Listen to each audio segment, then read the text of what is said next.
Hello traders, hello friends, welcome again to my channel. I'm Coach Jay, and for today's video, we will be doing the weekly forecast and analysis for gold and USD JPY. Tapos later siguro yung Euro USD and GBP USD. Yan, so yan yung mga favorite pairs nyo according to our subscribers. Alright, but before anything else, let me remind you that this is not a financial advice. This is not a trade recommendation. This is just for educational purposes only. So always trade at your own risk. Alright. So for today, syempre, no, we will do the multi-time frame analysis and as well as the sentiment analysis so that we know what the big institutions bias, no? Kung bearish ba sila or bullish. So, let's begin looking at the US dollar index. Siyempre, dahil mga USD pairs ang ating favorite na i-trade, siyempre naman, we need to understand the US dollar index. Okay, so, ayan nga, no, looking at the daily, nasa daily ako. Ayan, so, looking at the daily, still in the range, no, yung US dollar index. So, possible dahil as you can see, check natin itong Forex Factory, maraming high impact news sa US and other currency, no? And then sa Wednesday, meron tayong, pero Thursday dito sa Philippines, merong FOMC statement. So, expect nyo na may magiging very volatile ang market. And then, syempre, yung big event din to, yung NFP. Okay, so, release yan kasi every Friday of the month. So, kaya naman, as you can see, dito sa dollar index, masasabi na natin na last week was a very slow week in the forex market. So, maraming ranging and consolidation. Okay, so yun nga, maybe because FOMC is coming up as well as the NFP. Okay, so yun. So, let's analyze the daily time frame. Okay, so syempre, in order for this to continue, kailangan ma-break niya itong resistance na to dito sa channel na plot natin. Okay, although it really looks like a bear flag, so pag kasi mga flag pattern, therefore meron pa siyang continuation to the upside. Okay, ayan. Pero syempre naman, syempre we have to be very reactive. Possible din kasi na mag-continue pa siya to the downside.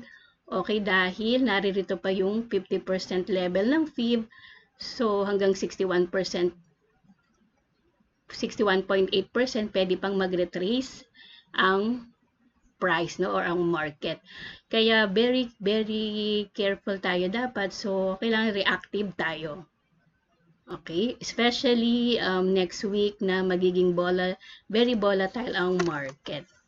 Ayan. So, syempre, alam niyo naman, historically, yung mga major breakouts happen, of course, during the big events. Okay. Yan, like FOMC, interest rate, NFP. So, careful tayo, mga traders, next week. Okay? So, we should always be reactive. Okay? Hindi tayo pwedeng mag-assume. Yan. So, that's it for the day, for the US dollar index. So, let's move on na kay gold. Yan. Okay, so for gold, let's check at the monthly time frame.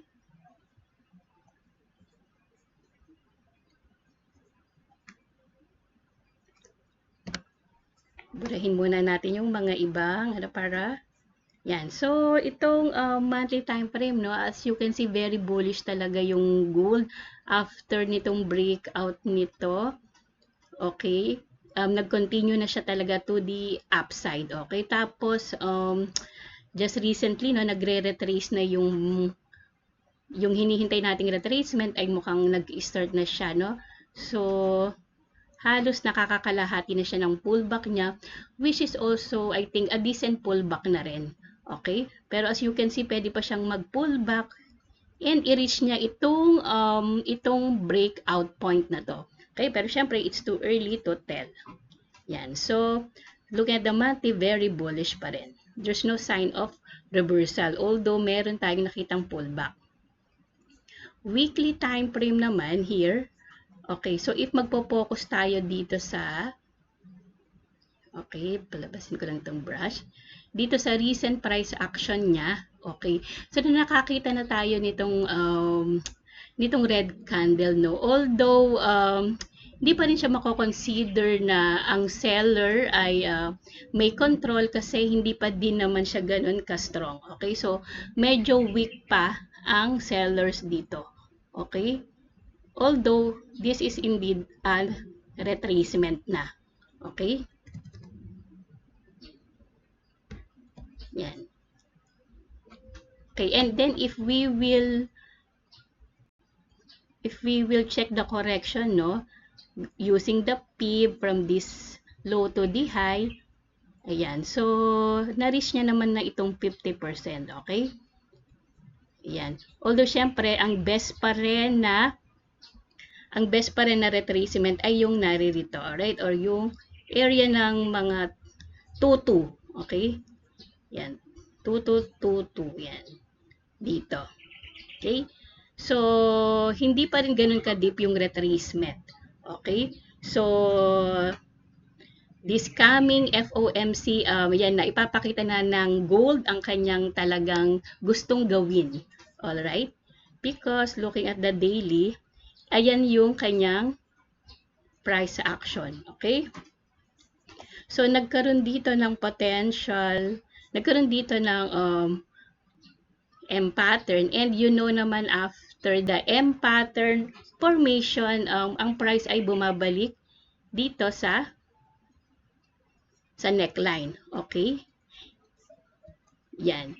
So ako hinihintay ko siya na pumunta dito sa may area ng 2350, and then pag magkaroon ng bearish price action, like magkaroon dito ng double top, head and shoulders, ayan, so diyan ako interested na mag-sell. Okay? So wait and see ako for next week. Ayan. Okay? So ngayon naman, ang price ay nag-react dito sa may area ng 50% fib. Okay? Pero syempre, tignan natin itong very bearish na candlestick na to. So, there's a big chance siguro na i-retest niya ulit ito. Okay? Bago siya mag-continue to the upside. So, depende sa magiging galaw ng US dollar. Syempre. Okay? Yan. So, if gusto natin ng mag-trade,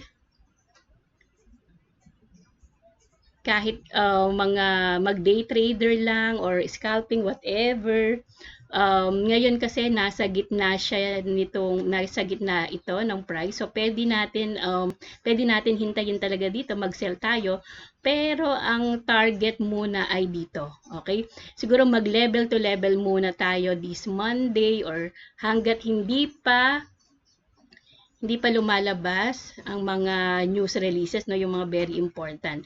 So this is okay na rin naman siya.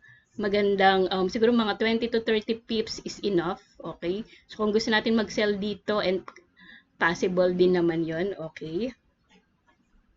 Yan. And then that's S4. Then let's look the 15 minutes time frame. Ayan. So, dito naman sa 15 minutes time frame, as you can see, naririto lang din siya sa channel na to, okay? Ayan. So, nasa gitna siya ng channel na to. So, normally, pag nasa gitna ng channel, this is ano talaga to, no trading zone ang tawag dito. So, hintayin talaga natin na ma-reach niya itong upper extreme or sa lower extreme nitong channel na to before tayo mag-plan ng trade natin. Okay? Yan. So yan muna yung ano natin by Monday na short term. Okay? Na short term plan for Monday. Nasa gitna pa siya. So, wait muna natin na ma-reach niya itong immediate resistance and immediate support. Okay. Yan. So, let's also check the sentiment analysis. Also check the COT report. I mean, as you can see, no, ang long orders pa rin ng big institution ay 279,535 versus na short nila na 76,644. So clearly, very bullish pa rin naman ang mga big institutions. So wala pa ring additions ng short order. Nagbawas pa nga sila pero not so significant. So ako leaning pa rin ako towards the bullish side of gold. Okay? Yan, kasi unless proven otherwise. So pag mag-align na itong COT report and as well as sa chart, okay? So siguro magiging very bearish lang ako pag na-break niya itong recent swing low na ginawa ng price. So, pag na-break niya yan, then that's the time magkakaroon talaga tayo ng deeper pullback and i-reach niya ang ang support na nakita natin sa weekly time frame. So, yun lang. Okay, so let's move on naman kay USD JPY. Okay. Looking at the monthly time frame.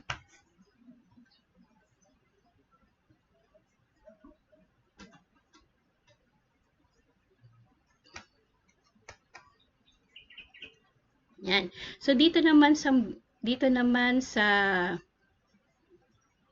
monthly time frame, very bullish din ang gold. As you can see, nagkaroon na siya ng breakout dito. Oops, yan. Nagkaroon siya ng breakout dito sa resistance na to.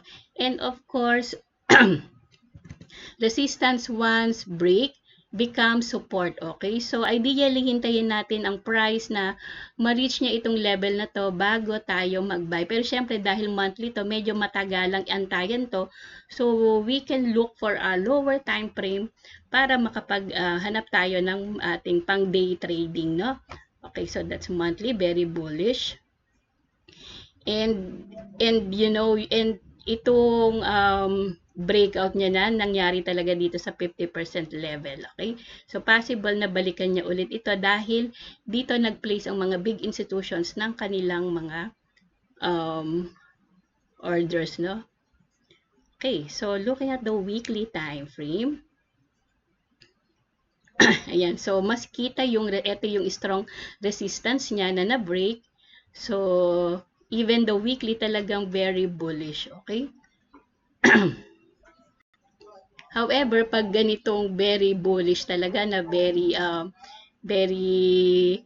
sunod-sunod na green candles, expect natin na magkakaroon of course ng correction. Okay?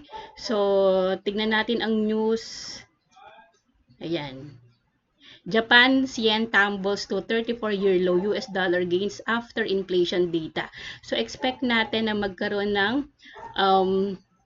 na mag-intervene ulit ang BOJ, okay, para syempre para ma-balance din ang market, okay?